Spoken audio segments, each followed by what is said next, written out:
Bill Maher still thinks Kamala isn't right-wing enough? A new rule with only a couple of weeks to go. It's not too late for Kamala Harris to do what many have been calling for her to do. Have a sister soldier moment. And if you weren't around in 1992, let me tell you what a sister soldier moment means. It's when you earn cred with the middle-of-the-road voters by standing up to an extremist in your own coalition.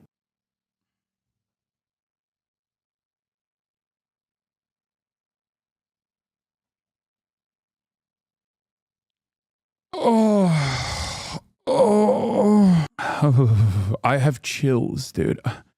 The disdain that I have, the hatred that I have in my heart for this man is incredible. You do not understand. One of my least favorite people on the planet. What do you want Kamala Harris to do or say, Bill Maher? That she's stepping out of the race and endorsing Donald Trump?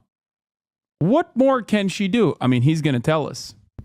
For Bill Clinton in 1992, that was a notorious rapper.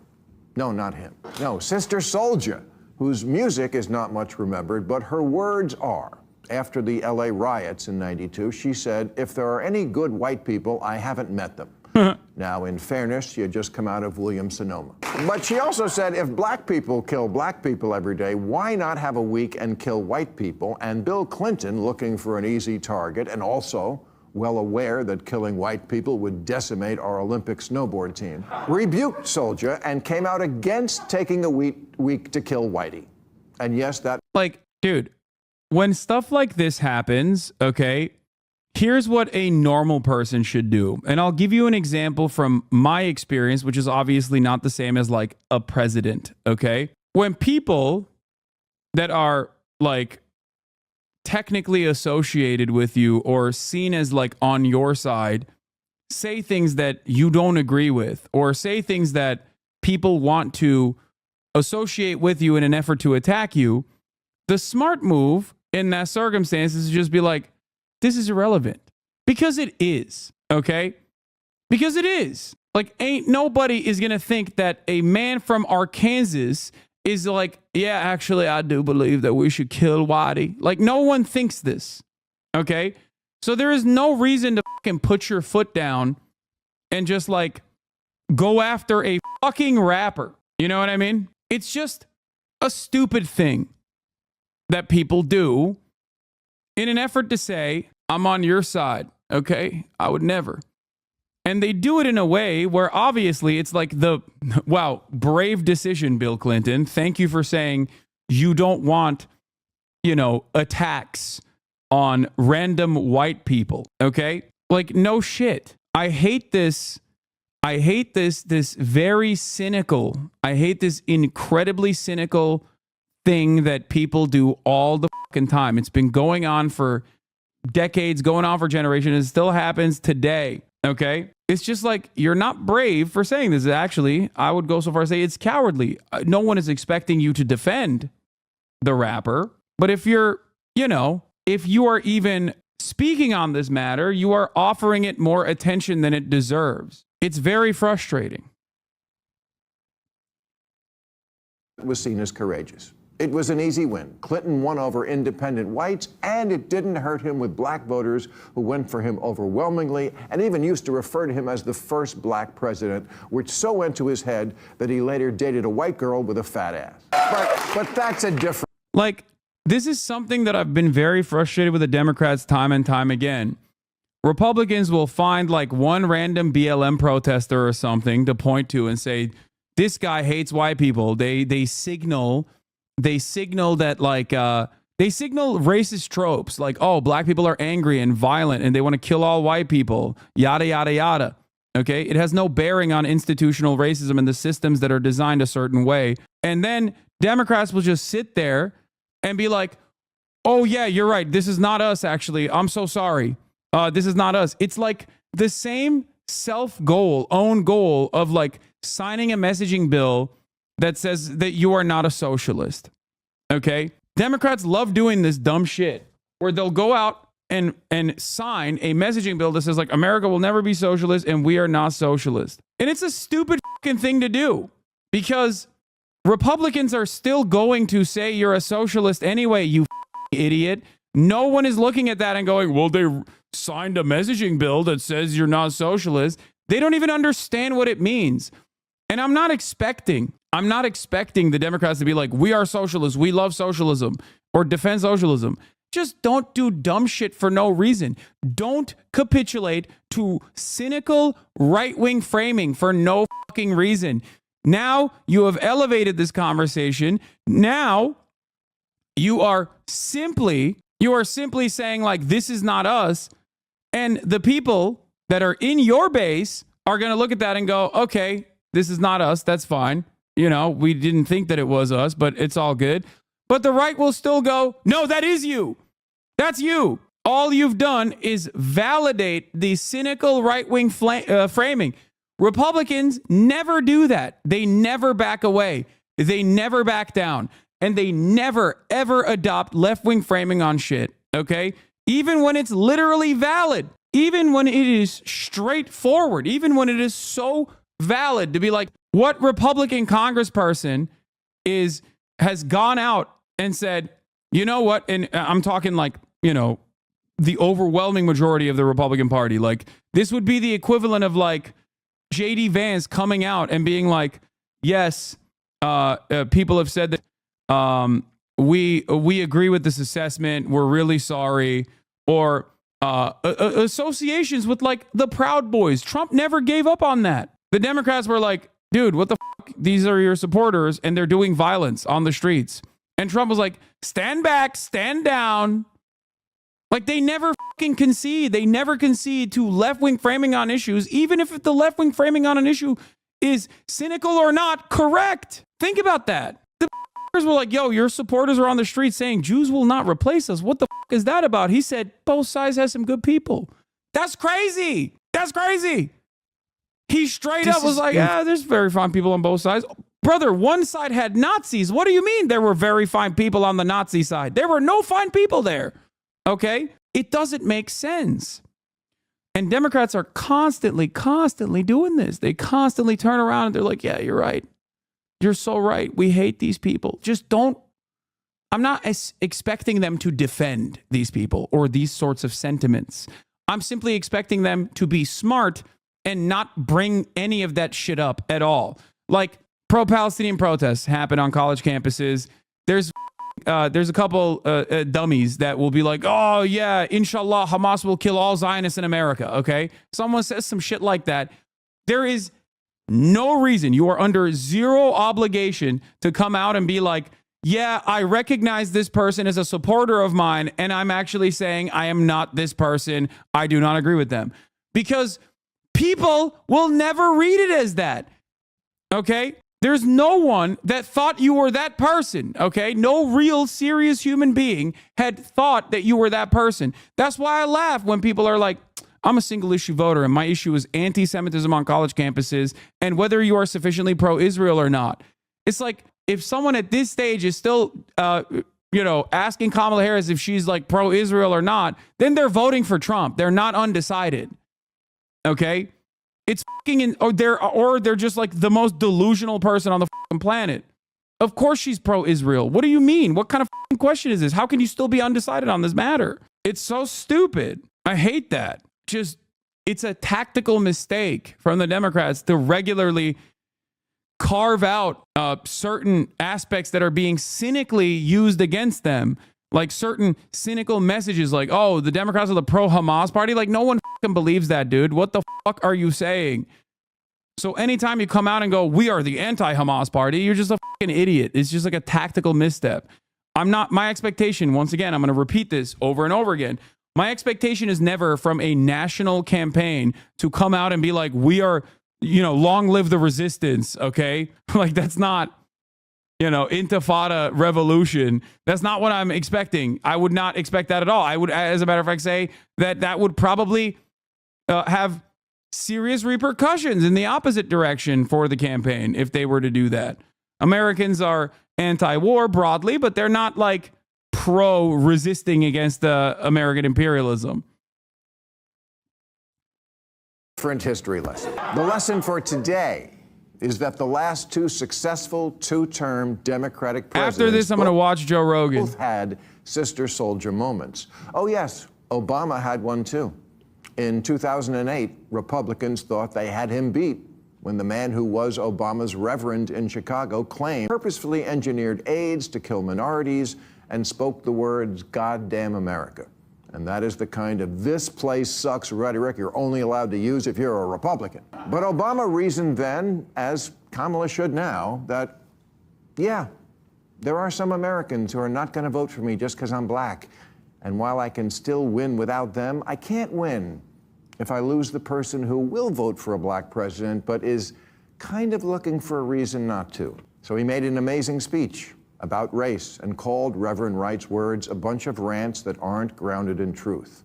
He said Wright expressed a profoundly distorted view of this country, a view that sees white racism as endemic and that elevates what is wrong with America above all that we know is right with America. It's funny because, like, Reverend Wright was 100% correct, and Barack Obama was absolutely being a cuck here. But of course, that's not going to stop Bill Maher from, saying this is fantastic. Wait, what was it? What was the Reverend Wright moment? Hold on, which one was it? There was a bunch of things about race and called Reverend. Yeah, the government lied about injecting the HIV virus as a means of genocide against people of color. Goddamn America. First of all, that wasn't the entirety of the fucking speech. I can't believe this motherfucker's clip chimping Reverend Wright from like literally multiple decades ago at this point. That's crazy. The disrespect, bro. Yeah. Goddamn America. That's in the Bible. Fantastic clip. A classic HasanAbi broadcast special. Don't give me the Boondocks one. Give me the real one. Here, this is the...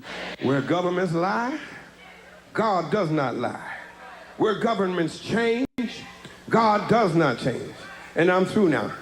But let me leave you with one more thing. Governments fail.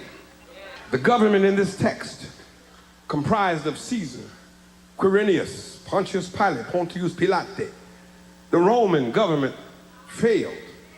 The British government used to rule from east to west. The British government had a Union Jack. She colonized Kenya, Ghana, Nigeria, Jamaica, Barbados, Trinidad, and Hong Kong. Her navies ruled the 7 seas all the way down to the tip of Argentina in the Falklands. But the British government failed. The Russian government failed. The Japanese government failed. The German government failed. And the United States of America government, when it came to treating her citizens of Indian descent fairly, she failed. She put them on reservations. When it came to treating her citizens, as long as she tries to act like she is God and she is supreme. That's my fucking goat right there. That's in the Bible. I love that. Anyway, isn't that great? That like an objectively true, objectively correct rant multiple decades later can be abused like this, can be just fucking, and yeah, and not only is it being abused, but then also this cynical, racist fucking weirdo is presenting that as a positive thing.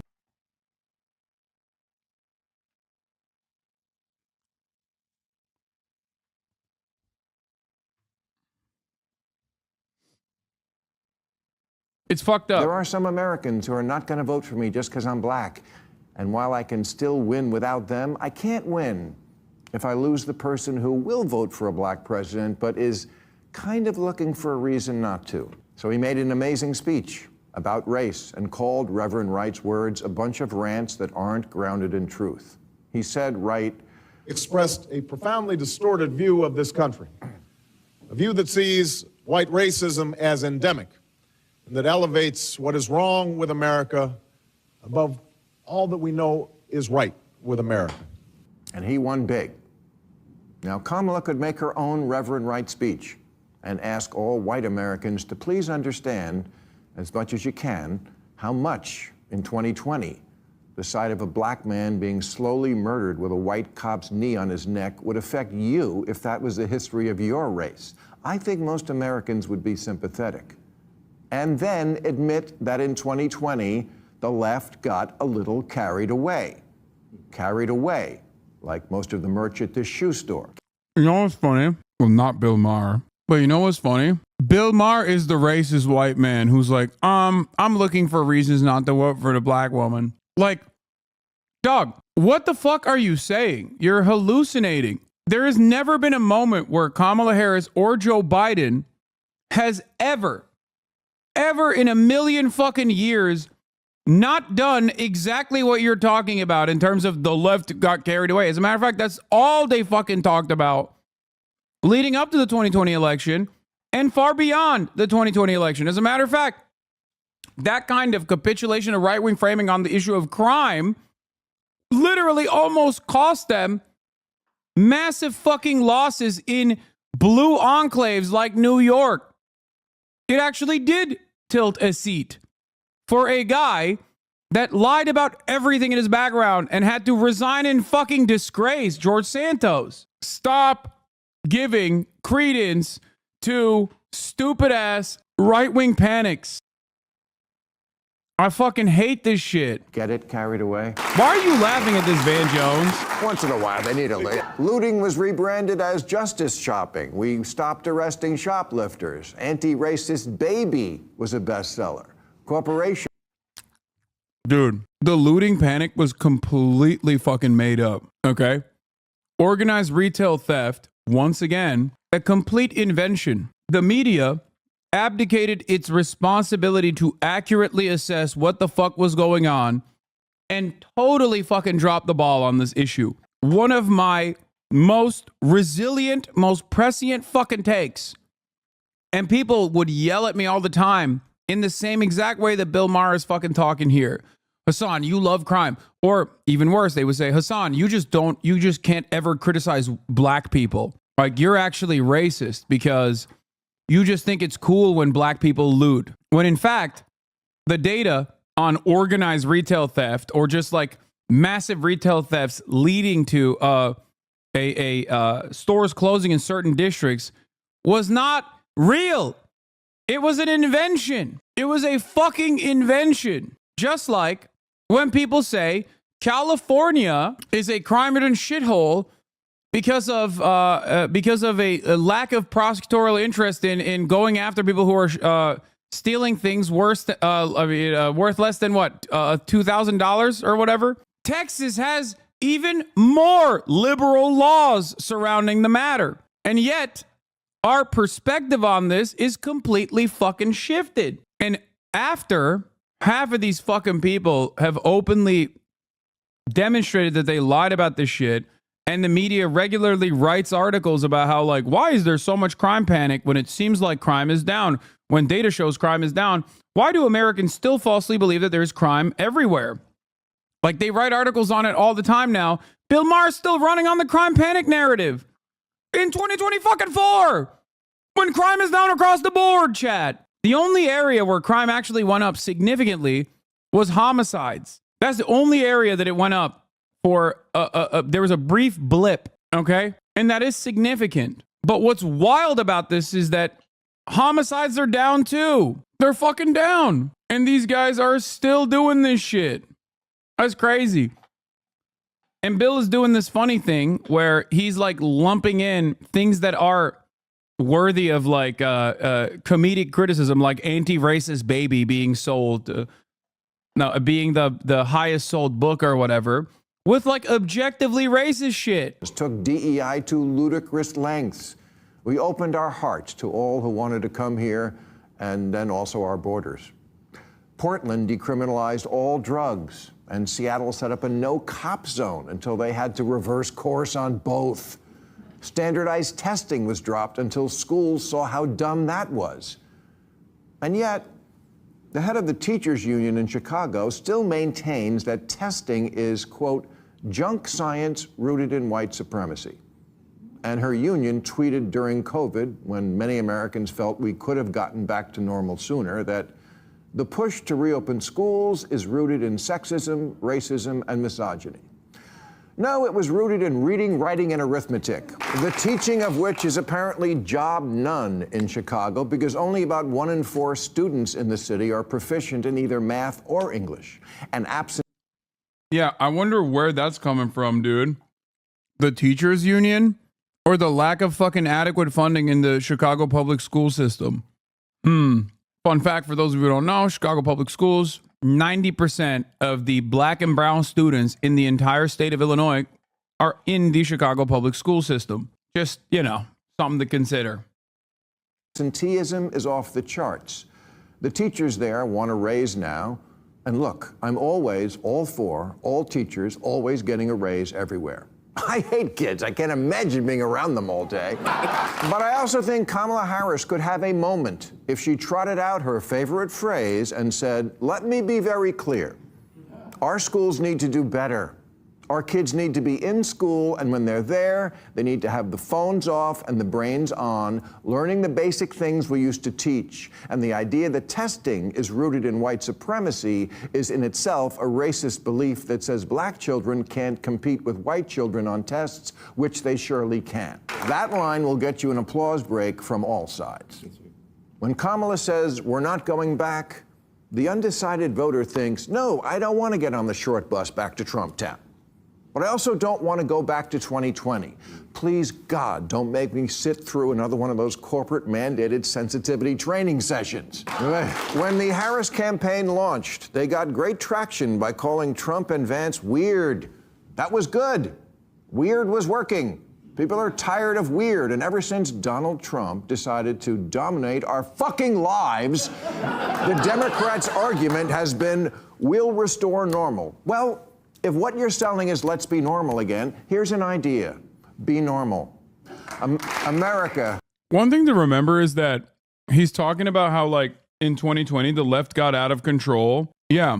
It's really interesting that he's making that argument because the 2020 campaign was objectively more progressive than this current campaign.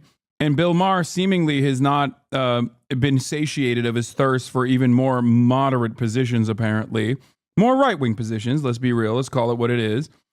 And yet in 2020, Joe Biden won, you fucking idiot. What are you talking about? In 2020, Joe Biden's campaign performance was objectively better than fucking Kamala Harris's current campaign performance. What the fuck are you talking about? It seems like it didn't matter at all for many Americans. What American right now is still talking about 2020, dude? Only Bill Maher.